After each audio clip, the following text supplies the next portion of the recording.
ஓட்டுநர் சொந்தங்களுக்கு இது ஒரு விழிப்புணர்வு வீடியோ. இப்போது இந்த ஒரு டிரைவர் பேசுகிற ஆடியோ கேளுங்க. இப்போ புதுசாக ஒரு சில ஸ்கேம்ஸ் எல்லாம் வந்திருக்கு, அது டிரைவரையும் தாக்குது. அதை கொஞ்சம் அவேர்னஸ்க்காக இந்த வீடியோ போட்டிருக்கேன்.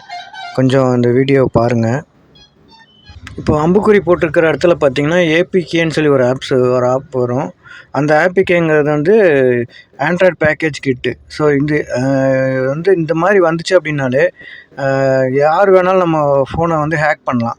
இப்போ அதனால தான் ஒரு சம்பவம் நடந்திருக்கு. அதை தான் அந்த டிரைவர் சொல்லியிருக்காரு. நீங்கள் அதை பாருங்கள். இது மாதிரி உங்களுக்கு எதாவது வந்துச்சு அப்படின்னா தயவுசெய்து அதை ஓப்பன் பண்ணி பார்த்துறாதீங்க. 2வது பரிவாகனில் எஸ்எம்எஸ்ஸாக தான் வரும். வாட்ஸ்அப்பில் இவருக்கு அந்த மெசேஜ் அனுப்பிச்சிருக்காங்க. ஸோ இந்த மாதிரிலாம் வரும்போது கொஞ்சம் அலர்ட்டாக இருங்க. இதை போய் தொட்டு காசை நீங்கள் நஷ்டப்பட்டுக்க வேணாம், பார்த்துக்கோங்க. எனக்கு இந்த வாட்ஸ்அப் நம்பர்லேருந்து தான் என்னோடய வண்டி நம்பர் போட்டுட்டு உங்களது ஒரு இடத்துல விதிமீறல் செஞ்சுருக்கீங்க, அதோட கேஸ் நம்பரு அப்படின்னு போட்டிருந்தேன். உங்களுக்கு சந்தேகம் இருக்க பட்சத்தில் அந்த மேலே ஒரு லிங்க் கொடுத்துருப்பாங்க, வாகன் பரிவர்த்தனை, அது தொட்டுற மாரி போட்டுருந்தாங்க. எனக்கு இங்கிலீஷ் தெரியாதனால ட்ரான்ஸ்லேஷன் போட்டு செக் பண்ணி படிச்சதுல இது வந்து அந்த லிங்க் தொட்டாங்க. என் அக்கௌண்ட்லேருந்து என் அக்கௌண்ட்டோட கிரெடிட் கார்டில் இந்த எல்லா அமௌண்ட்டுமே எடுத்துட்டாங்க.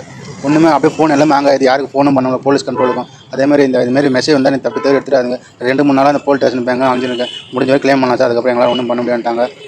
போலீஸ் ஸ்டேஷன் பேங்க்கில் கிரைம் பிரான்ச் சொல்லிட்டேன். 3 நாளாக அனுப்பிச்சிருக்கேன். 3 கிரெடிட் கார்டு எடுத்துட்டாங்க. அடுத்து டக்குனு சிம் கேட்டுடுவேன். ஓடிபி பார்த்து அப்படியே பேங்க் டெபிட் ஆகுது. ஓடிபி பார்த்து பேங்க் டெபிட் ஆகுது. கண்ட்ரோல் ரூம் ஃபோன் பண்ணி 2 வார்த்தை பேசுகிறேன் போலீஸுக்காரர், டக்குனு ஃபோன் கட் ஆகுது. அதுமாதிரி ஃபுல் ஹேக் பண்ணிடுறாங்க. பத்திரமா இருங்க. இந்த மாதிரி லிங்க் தொட்டுறாதீங்க. தெரியாத நான் தொட்டுட்டேன். என்ன மாதிரி யாரும் அவதிப்படாதீங்க. 1,60,000 டெபிட் ஆச்சு. ஐசிஐசியில் ஒரு 60,000, ஐடிஎஃப்சியில் ஒரு 50,000, ஆக்சிஸில் 50,000. நான் ஒரு 4-5 கார்டு வச்சுருக்கேன். இந்த கார்டுலேருந்து எடுத்துருங்காட்டியும் சிம் நெட்டும் ஆஃப் பண்ணி எடுத்துகிட்டு அதோட நின்றுச்சு. இல்லைனா இருக்கிற எல்லா பணத்தையுமே எடுத்துகிட்டு இருப்பாங்க. பத்திரமா இருங்க. இதுமாதிரி லிங்க் தொட்டுறாதுங்க. நான் மேலே அரசாங்க சிம்பிள் போட்டிருக்கு.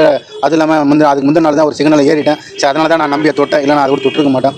அதுமாதிரி யாரும் பயந்துடாதீங்க. இதுமாதிரி பொய்யான தகவலை பார்த்து நம்பிடாதீங்க. நன்றி, வணக்கம்.